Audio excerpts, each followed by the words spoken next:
ఇక మురింకంద గ్రామంలో రాత్రి 9 గంటల నుండి తెల్లారి 6 గంటల వరకు స్వర్గస్థులైనటువంటి మనకి రామిరెడ్డి గారి ఆత్మశాంతి కోరుతూ పతివర్తనాల శాస్త్రుల చిన్న నాటకము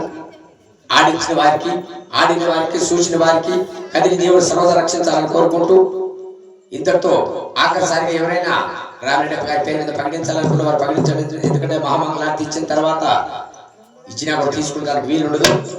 లేదంటే ఇంతటితో మహామంగళార్తి ఇచ్చి మా కార్యక్రమం పూర్తి చేస్తాం.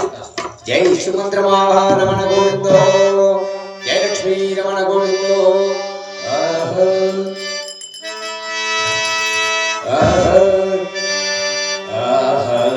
సర్వమంగళ రామ సీతా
తీసుకోవడం తీసుకోవడం